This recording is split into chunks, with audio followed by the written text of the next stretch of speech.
gonna have a hard game. Yeah. Okay, Lau, in game number 2, taken into the land of Dawn. It's match point for the Barangay Omega. Let's see how ONIC Philippines can turn this draft around. But now, the combination is with Smart Omega. Right on our screens, Kellera and Ryzen quickly taking the purple out faster. And the priority of also the orange out onto Kellera. Yeah, he want to get more coverage more on the Crammer right on the foot. Wait, Nets very low here. Down to a tenth of his health, and Rapido to the rescue. Doesn't have quite the kit to heal him up yet. Close call.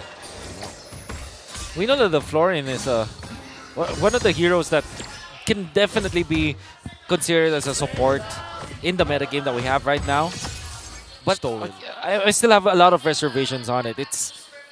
In the late game, it's very, very strong when it comes to healing and supporting. But how do you bridge your mid game for ONIC? Oh, that's a flicker burned out. Look at this. Now both of them in the gold lane. The roamer and the gold laner had less than half health.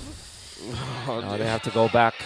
But that means, oh well, I think we may have the answer. It's gonna be up to Ryzen. He is gonna be the one to kind of pick up the slack here for ONIC and make the plays. Yeah, also good way of just taking that trap point from up top from Kellera because there's no way that they could just take down a Cram right away and just level 3.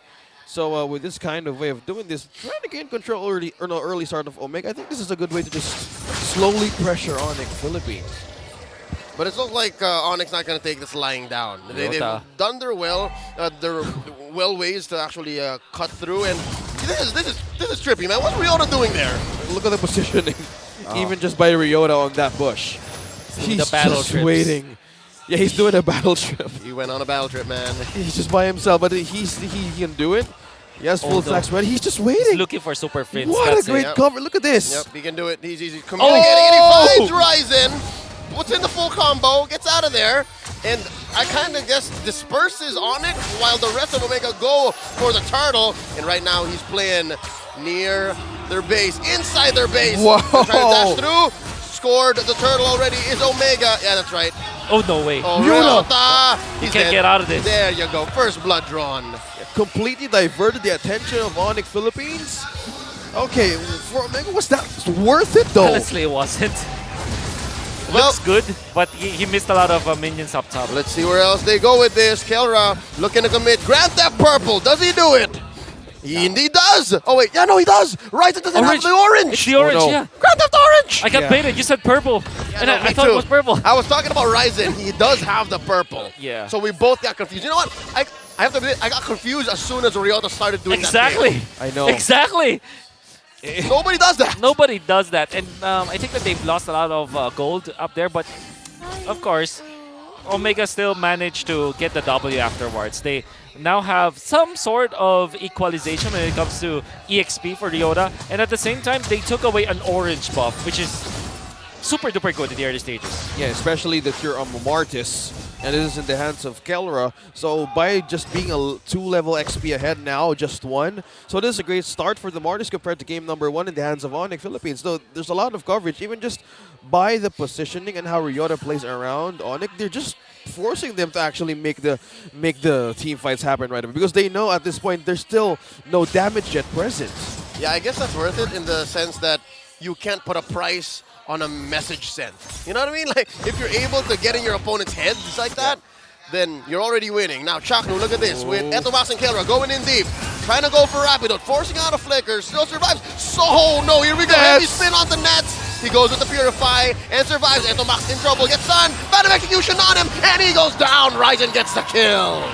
Mystic Gush did not connect to anybody. But Ryota looking for a way to take Cram as well. But Etomax with the fall. Okay, completely ONIC Philippines getting a good amount of response there from Smart Omega. Chakno and Job combining here. Unfortunately, no heavy spin for the turtle take, and there's the entire army from ONIC going into the turtle. Yep. Should be theirs. Clean take here by Ryzen with the help of, well, literally, as you said, everybody, as they score the second turtle of the game. All this while, the general, the leader of the Atoy army, goes ahead and chunks away at the gold shield up top. Yeah, still not missing a wave. probably building more of the items as well as the lanes and coverage and EXP. This is the factor of ONIC Philippines has, because this is they can respond right away, and with a blessing of Rapidude's heal, I think the item build's completely doing a benefit right now for ONIC Philippines in this game. And we can see that the Quantum Charge Paquito is played so differently from a typical like burst you kind of Paquito. Quantum Charge Paquito owns the map. Real estate is king for this Paquito, and so far that is what we see from Ryota. Dare I say though, when they did try for the split pushing Paquito by Ryota, and they weren't the only teams that tried it, both occasions that lost. So when you are playing the Paquito, you want to be active, but at the same time you want to have a lot of impact. Yep. Okay, used the ultimate too early at to max, using the Primal Wrath right against Cram. Probably saw an opening, but that was a safe distance from ONIC to even maintain. They felt there was 3 coming in from that bush. Yep, down bottom though, it's Chaknu versus Nets and Rapidude. And the shoe's on the other foot this time around. It's Omega who's getting scrambled. Omega can't make any confident plays. Forcing out a heavy spin from Chaknu. I think he smells it. He knows that Prince is up here. And Tomac spots him. Ooh, forcing out a flicker from Prince. With that, ONIC Philippines got a push down bottom and a turret out of Omega. So That's the Ryzen factor as well, going for the push. Very nice force out on the heavy spin actually from Chak instead of ONIC. And to just think that they just maintaining control over this river, probably a good setup as well for the turtle that they can actually take against Smart Omega. But one thing also to consider is how will they even hold their backline with Ryota? I think Chaknu right now is just completely struggling with the threat of the sustain of Rapidude as well as Super Prince. Yeah, no, the question is, will Ryota even try anymore? We haven't really seen Ryota go cut that deep in the past 5 minutes. I think he's learned his lesson. Yeah. Not overcommitting. Okay, so a total reset coming in from this minute, and this is just Smart Omega just gaining amount of coverage against ONIC Philippines. Not getting near though. Yep, it's the trade. The side of ONIC, they want to secure the top lane. Oh, Cram still looking to survive. Primal Wrath on out of here. Kelra scores a turtle. And all this while, Nets was just doing some work. Taking turrets, taking names, making gold. And it's going to be too late. They're not going to be able to save this tier 2 up top. Yep. Wow. Classic Nets build. They're completely bending the minds of Smart Omega.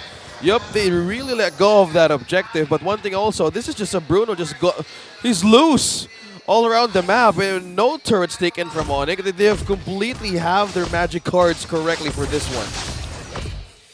Gonna be good for ONIC for sure. Now they have 1,000 gold lead just by pushing up turrets and owning more part of the map. And I would credit this to the fact that they have always been making it difficult for Chaknu to actually land the ultimate. There's no death on Chaknu right now. But at the same time, he's not given the impactful heavy spins. Yeah.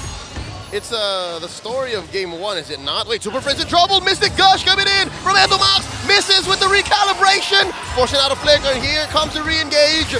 ONIC looking for some. Kelra dances on through. Oh, the decimation takes down one from Ryota. Kelra! Knockouts punch. And now, Kelra doesn't find anyone. Heavy spin finally onto Ryzen. And one more. Doesn't get the ult off. Big J unable to find a big kill. And here we go. Cram gonna be up next.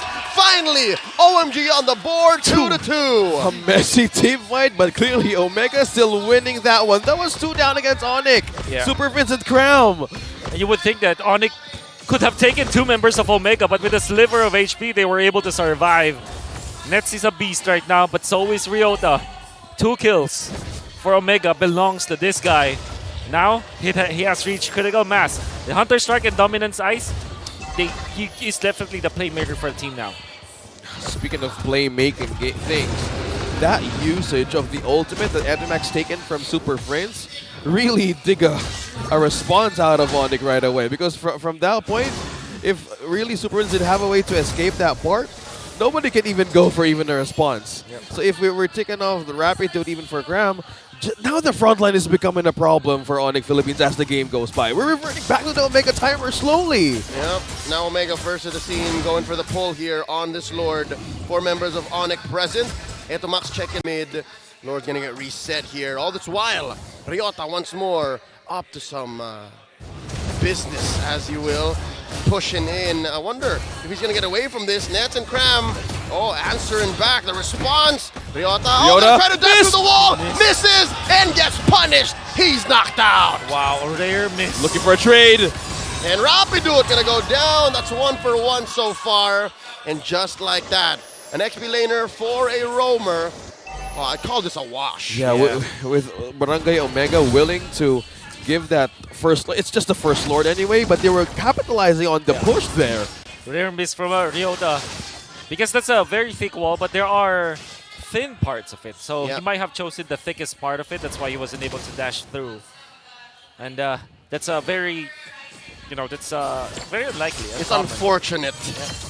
His luck ran out from that iframe with the Edith earlier on. Yep. Torn apart memory almost takes down Cram. Maybe 2 stacks too short. Now the Lord Dance resumes. I am just. Oh yeah, that's the Filipino Lord Dance beat. That is a true sound. It's one of the many songs of their people. Okay, looking for a way. Lord here down to a fifth of his health. Heavy spin coming through. Kelra scores 1. Big for the Barangay. This time around, ONIC gonna force the advantage here. Oh, Super Prince with an ult already spent. Cram as well. And the gush from Etomax. Horizon takes down Etomax alongside that tier 1 in mid. ONIC forcing themselves through. They're gonna get out, he gets out. That's gonna be the Lord for the side of Omega. But ONIC, I like that decision that they did. They went in for the push, knowing that Omega already expended their crucial ultimates. They were able to get the purple even, as Ryzen is very active with the Thunder Belt now. Yeah, and also to think that Etomax and even Chakna was respecting the Purify out of nets. Oh, the target was Ryzen all along, so they know that from this point they can't actually be in par with the damage and defense. This is just completely buy time for Omega. This is just benefiting from what they lost in the few minutes. Super Frizz is crazy. Oh, okay. Ryzen gets caught out. Is there enough damage? Jome looking for it. Oh, no! Thorn Rose able to save him, and now Jome's about to get punished. Phantom Execution in. Kelra in the middle of 4. 5 members of ONIC. He's about to go down. Run, Kelra, run! Nets takes him down. Well done. Coming out from ONIC. And my goodness, Ryzen, what a beast.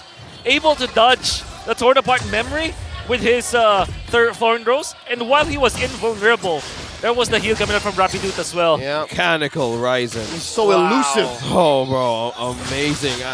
I was just even thinking, was that even a frame drop or something? But that was just completely like Ryzen, like, oh, I'm safe. No, contrary to what happened to Ryota in Game 1, that was all according to plan.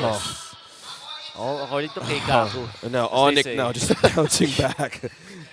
It's accurate. Yeah, that worked. As Francis here would say. Anyways, I also wanna say that with the Thunder Belt picked up on Ryzen, he's ever since he went for the Thunder Belt, his mood shifted to a very aggressive note, where he's trying to always make the play. And by the way, Super Prince, he's crazy. He has a different kind of combo. Yeah. Sometimes you go for the gourd with the projectile first, and when you stun, or when you know that you're about to stun the person, you now pop your ultimate, the Gush, right? What he does is just the slows coming out from the second skill. And then he pops the ultimate eventually afterwards. No stun needed. And then he uses the stun as a follow-through. Exactly. Yeah. Oh, wow. And the rest of ONIC is completely catched up. By the way, he went for Rapiduts. All right, so he can weave in and out of combat. That's right. Oh, I love it. You know what? Super Friends and Ryzen think the same way. That's how Ryzen plays the Lancelot. Exactly. Phantom Execution in! Yep. Completely just having a lot of distance and coverage, man. Oh, Super Friends. They're in sync. Yeah, in sync. They're drift compatible. Right. Like from that movie, Pacific Rim. Oh, yeah, of course. You can't have the wrong cerebral pairing with that. So that is a good way of saying that the synergy on ONIC is so up right now that they can't miss a beat. And with this kind of consistency they're doing up against Barangay Omega, they're giving them a hard time. Even by Ryota's trying to split push around the map right now, they're getting more coverage as well. The Omega, 1,000 gold lead for ONIC, which is obviously not that much. It's a tight gold lead. A tight gold lead, but the fact of the matter is, there is a lot more turrets for ONIC to work with, especially the middle turret. I think it's very crucial. Now they have an easier access Oh. to defending mid. Look at that fast burst! They That was just so blitzed him. fast. They just Ultra blitzed him. fast. Not even a response with the conceal, and here we go. Cram's gonna be the first target. There's a big knock-up, heavy spin dispersing all the members of ONIC. Chaknu goes down first, Nets gets a kill, and with that, Omega says we back out of here, man. Delta split, not a good fight. Ryota's still alive, sprinting on out of here. Chase it! Alrighty, then. Alright, cool. ONIC's happy with what they got. They will let Ryota go. I am kind of feeling the struggle of Omega right now, and Nets didn't pop that Purify. He was just completely free from any catch. Oh no, ONIC smells blood in the water, man. They're like sharks. They want to finish. They want to finish quick. They do take down the bottom lane inhibitor. That's one penetration up. Top and mid's going to be next. Oh, that big lord still marching through. I just gotta say the discipline of Nets just by holding just his own micro capability and not using any resources completely he's changing the minds of Omega to what even go for Here first. we go. Chaknu with a heavy spin, unable to move them. ONIC is an unstoppable force and an immovable object. They still have the Lord. Kelra goes down. I can smell it, folks. We're going to Game 3 because it's ONIC time. And that winning moment is brought